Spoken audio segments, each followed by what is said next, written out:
పిన్నెల్లి రామకృష్ణ గారు ఈవీఎంను పగలగొట్టడం ఏంది, ఆయన పోలీసులు అరెస్ట్ చేయటం ఏంది, అసలు ఈ గోలంతా ఏందబ్బా?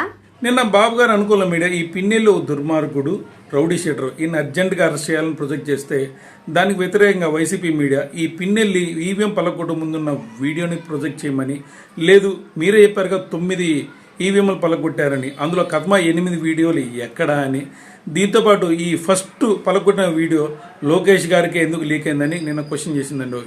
ఇంతకీ ఈసీ దీనిపైన రియాక్ట్ అవుద్దంటారా, ఎందుకు లేని సైలెంట్గా ఉండిద్దంటారా, మీరే చెప్పాలి. బాబు గారి అధికారంలోకి వస్తాడు అని కొంతమంది, లేదు లేదు జగన్ గారు మళ్ళీ గెలుస్తాడు అని కొంతమంది. మరి బీజేపీ జనసేన పరిస్థితి ఏందబ్బా? మాకు 100 నుంచి 150 స్థానాల్లాగా ఖచ్చితంగా వచ్చి తీరుతాయని తెలుగుదేశం ప్రాజెక్ట్ చేసుకుంటే మాకు 150 పైగా ఖచ్చితంగా వచ్చి తీరుతాయని అధికార పార్టీ వైసీపీ క్లెయిమ్ చేసుకుంటుంది. నిన్న జనసేన కూడా రీసెంట్గా మాకు ఖచ్చితంగా 15 సీట్ల దాకా వస్తాయని క్లెయిమ్ చేసుకుంది. మరి అధికార పార్టీ జాతీయ పార్టీ అయినా బీజేపీకి ఎన్ని స్థానాలు వస్తాయి?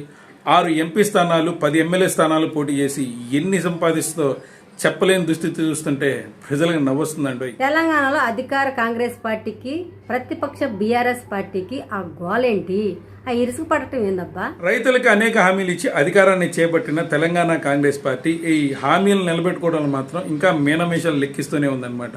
ఇప్పుడు ఆ హామీలను ఖచ్చితంగా నిలబెట్టుకొని తీరాల్సిందని అక్కడ ప్రతిపక్ష పార్టీ అయిన బీఆర్ఎస్ పార్టీ డిమాండ్ చేస్తూ ఉంది. మరి ఈ హామీలు నిలబెట్టుకుంటారా లేదా అన్నది ముందు ముందు చూడాల్సిందనమాట. కానీ ఆంధ్రాలో గడిచిన 5 సంవత్సరాలు ఇదే పరిస్థితి ఉందా లేదా అనేది కొద్ది కామెంట్ చేయండి. ఏపీలో ఆరోగ్యశ్రీ సేవల్ని ప్రైవేట్ హాస్పిటల్ ఆపేసినాయి అంటారు, నిజమేనా? ఎందుకంటారు? ఏపీలో ఆరోగ్యశ్రీ సేవలు ఆడడానికి జగన్మోహన్ రెడ్డి గారు ప్రైవేట్ హాస్పిటల్కి 1500 కోట్లు బకాయి పెట్టాడని ప్రతిపక్షమైన టీడీపీ ప్రాజెక్ట్ చేస్తుంటే, ఇలాంటి సేవలు ఆకుండా అర్జెంటుగా చూడమని కలెక్టర్లకు ఆదేశాలు ఉన్నాయని జగన్మోహన్ రెడ్డి గారు ప్రత్యేకంగా ఆదేశాలు ఇచ్చారని అధికార పార్టీ వైసీపీ చెబుతుంది. మరి రియాలిటీలో ఏం జరుగుతుంది మీకే తెలియాలి. ఇది కామెంట్ చేయండి.